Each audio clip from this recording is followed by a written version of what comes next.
السلام علیکم، اللہم صلی علی محمد وبارک وسلم۔ جی اسٹوڈنٹس، کیسے ہیں آپ؟ آج کے اس لیسن میں ہم جو 9th اور 10th میں تھیورمز ہیں ان کو لکھنے کا طریقہ سیکھیں گے کہ جو تھیورمز ہیں یا مسئلے ہیں ان کو لکھتے وقت ہمیں کن باتوں کا خیال رکھنا ہے، یا مسئلے کے جو ہے وہ مراحل کون سے ہیں، ہمیں کن سٹیپس کے تحت جو ہے ان مسائل کو رائٹ ڈاؤن کرنا ہے۔ تو چلیں سٹارٹ کرتے ہیں۔ تو میں نے مثال کے طور پر جو فار ایگزامپل ایک مسئلے کی جو اسٹیٹمنٹ لی ہے جو ہمیں پیپر میں گیون ہوگی تعریف، تو پہلا جو مسئلے کی تعریف ہے جیسا کہ آپ کو نظر آ رہا ہے، اس کو ہم دعوی عام کہیں گے، یعنی اردو میں اس کو ہم دعوی عام کہتے ہیں۔ یہ پیپر میں آپ کو گیون ہوگا، کویسچن کے طور پر آپ کو دیا جائے گا۔ تو لکھتے وقت یہ خیال رکھنا ہے اپنے کہ یہ ہیڈنگ دی ہے اپنے دعوی عام کی، تو اس کے آگے میں نے یہ کالن لگا کے چھوٹی سی جو ڈیش لگائی ہے ادھر، اور اس کے نیچے بھی آپ نے یہاں پہ لائن لگا سکتے ہیں۔ اگر لائن نہیں لگائی تو ویسے ہی اس کے نیچے آپ نے لکھنا نہیں ہے، یعنی جتنی آپ نے ہیڈنگ دی ہے نا اور اس سے نیچے جو وہ لائن کا جو حصہ ہے اس کو آپ نے خالی چھوڑنا ہے، اس سے آگے آپ نے لکھنا شروع ہونا ہے۔ تو مثال کے طور پر یہ ہمیں ایک اگزامپل دی گئی ہے، مسئلہ دیا گیا ہے کہ اگر کوئی نقطہ کسی قطع خط کے سروں سے مساوی فاصلے پر واقع ہو تو وہ نقطہ اس قطع خط کے عمودی ناصب پر واقع ہوگا۔ تو غور کرنے پر ہمیں معلوم ہوگا کہ جو یہ دعوی عام ہے یہ دو حصوں پر مشتمل ہوتا ہے۔ تو دو حصوں کو الگ جو کرنے کے لیے سینٹر میں یہ جو لفظ ہیں ہو، تو اس سے پہلے والا حصہ جو ہے وہ الگ ہے اور اس سے بعد والا جو حصہ ہے وہ الگ ہے۔ تو سب سے پہلے آپ کو دعوی عام دیا جائے گا، تو دعوی عام کو آپ نے مد نظر رکھتے ہوئے آپ نے ڈایاگرام بنانی ہے، اس کی جس کو ہم شکل کہیں گے۔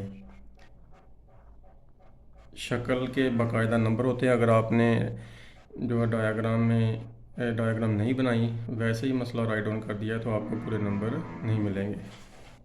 تو اس لیے شکل جو ہے وہ لازمی ہے۔ تو آپ نے ہر ہیڈنگ کے بعد یہ بات یاد رکھنی ہے کہ اس کے نیچے آپ نے کچھ نہیں لکھنا۔ یہاں پہ آپ کارنر لگا کے ڈیش لگا سکتے ہیں، کوئی اور اس پیپر کی ڈیکوریشن کے لیے کوئی اسٹوڈنٹ سے بہتر کر سکتا ہے تو وہ بھی اس کو الاؤ ہے۔ تو سب سے پہلے آپ نے شکل بنانی ہے۔ فار ایگزامپل جو یہی مسئلہ ہے اس کے لیے ہم شکل بنا سکتے ہیں کہ یہ ایک قطع خط ہے، یہ اس کے دو اینڈز ہیں یعنی سرے ہیں اے اور بی، یہ کوئی نقطہ سی ہے ہمارے پاس، یہ اس کے سروں سے برابر فاصلے پر واقع ہے، یعنی سی کا فاصلہ جتنا بی سے ہے اتنا ہی فاصلہ اس کا اے سے ہے۔ تو جیسا کہ میں نے پہلے آپ کو بتایا کہ دعوی عام کے دو حصے ہوتے ہیں، ایک یہ ہو تو سے پہلے والا حصہ ہے، اس حصے کو ہم معلوم کہتے ہیں، یعنی کہ اس حصے میں ہمیں کچھ نہ کچھ بتایا گیا ہوتا ہے، ہمیں کوئی ڈیٹا گیون ہوتا ہے، اور اس گیون ڈیٹا کی بنیاد پر جو معلومات ہمیں دی جاتی ہیں اس کی بنیاد پر یہ جو نیکسٹ حصہ ہے اس میں ہم سے کچھ نہ کچھ وہ چاہتا ہے، یعنی ہمیں کچھ ثابت کرنے کے لیے کہتا ہے۔ تو جو معلومات ہمیں دی گئی ہیں، جو ہمیں بتا دی گئی ہیں، ان کو ہم معلوم کہتے ہیں، اور جو معلومات وہ ہم سے ثابت کروانا چاہتا ہے یا ہم سے پروو کروانا چاہتا ہے اس کو ہم مطلوب کہتے ہیں۔ یعنی شکل کے بعد ہمیں جو نیکسٹ واسطہ پڑے گا، جو نیکسٹ مرحلہ ہے وہ کیا ہے؟ معلوم کا، معلوم۔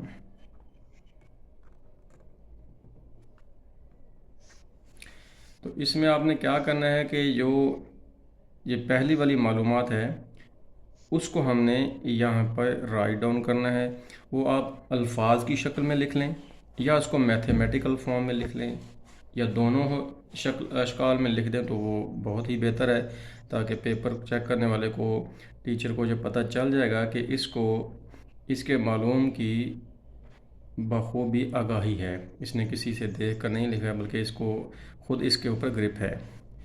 تو اس کے بعد ہم کیونکہ جہاں پہ ہم مسئلہ سمجھا نہیں رہے، ویسے اس کے صرف مراحل کو بتانا مقصود ہے، تو اس لیے میں یہاں پہ کچھ نہیں لکھ رہا. یعنی یہاں پہ آپ نے جو گیون ڈیٹا ہے وہ آپ نے رائٹ ڈاؤن کرنا ہے اس کی اسٹیٹمنٹ کو مد نظر رکھتے ہوئے. اس کے بعد جو دوسرا نیکسٹ حصہ ہے اس کو مطلوب کہتے ہیں. مطلوب یعنی اس میں کیا کریں گے، ہم جو ڈیٹا وہ ہم سے پروو کروانا چاہتا ہے یا ہم سے ثابت کروانا چاہتا ہے اس کو ہم میتھمیٹیکل فارم میں یا الفاظ کی شکل میں ادھر رائٹ ڈاؤن کریں گے. یعنی پہلا مرحلہ دعویٰ عام ہو گیا مسئلے کو ثابت کرنے کا، دوسرا شکل ہو گیا، اس کے بعد معلوم ہو گیا، اور معلوم کے بعد مطلوب ہو گیا. تو مطلوب کے بعد فرض کریں کہ جو معلومات اس نے آپ کو دی ہیں اور جو آپ سے وہ ثابت کروانا چاہتا ہے، اور گیون معلومات سے جو ڈیٹا آپ کو دیا گیا ہے اس سے ہمیں مطلوب تک پہنچنے میں مشکل پیش آ رہی ہے، اور کوئی نہ کوئی ایسا کام جو کہ ہمیں بتایا بھی نہیں گیا وہ کرنا پڑے، یعنی کوئی اضافی عمل ہمیں کرنا پڑے اپنی شکل میں کوئی اضافی لائن کھینچنی پڑے، کوئی اضافی زاویہ بنانا پڑے یا عمود گرانا پڑے. تو کسی بھی قسم کا جو اضافی عمل ہے معلوم سے مطلوب تک پہنچنے کے لیے اگر ہمیں کرنا پڑے تو اس کو ہم عمل کا نام دیں گے. یہ عمل ہم کر سکتے ہیں، اس کی ہمیں اجازت ہے. تو کتنے مراحل ہو گئے؟ دعوی عام ہو گیا، شکل ہو گئی، معلوم ہو گیا، مطلوب ہو گیا اور عمل ہو گیا. یعنی اس کو ہم کہہ سکتے ہیں کہ 1 2 3 4 5 یہ 5 مراحل ہو گئے. تو ہر مرحلے کے یعنی اسپیسیفک مارکس ہوتے ہیں کہ دعوی عام کے تو شاید نہیں ہوں گے مارکس. شکل کا نمبر ہے، معلوم کا نمبر ہے، مطلوب کا نمبر ہے، عمل کا بھی نمبر ہے. آپ کسی بھی حصے کو چھوڑیں گے، مس کریں گے تو ظاہری بات ہے ایک تو سلسلہ منقطع ہوگا مسئلے کا، جس سے یہ تاثر جائے گا کہ اسٹوڈنٹ جو ہے اس کو خود نہیں آتا، اس نے اپنے ارد گرد سے کہیں کاپی کیا ہے، نقل لگا کے لکھا ہے. تو اس لیے مسئلے کو لکھتے وقت اس کی ترتیب کا خاص خیال رکھیں. ہر مرحلے کو، ہر اسٹیپ کو آپ نے ضرور لکھنا ہے. تو سب سے جو مین حصہ ہے جو مسئلے کا اس کو ہم کہتے ہیں ثبوت.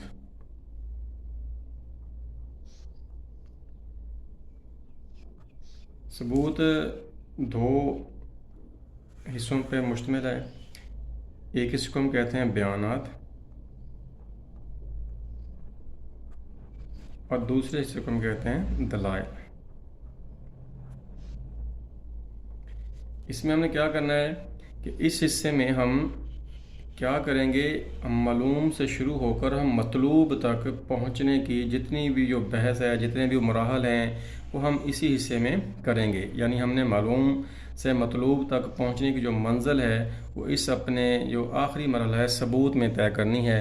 تو اس کے لیے ہم کیا کریں گے، اس میں بیسک جو تھیم ہے، جو نظریہ ہے وہ کیا ہے کہ اس حصے میں ہم جو بھی بیان دیں گے اس بیان کی دلیل ہم اس حصے میں لکھیں گے.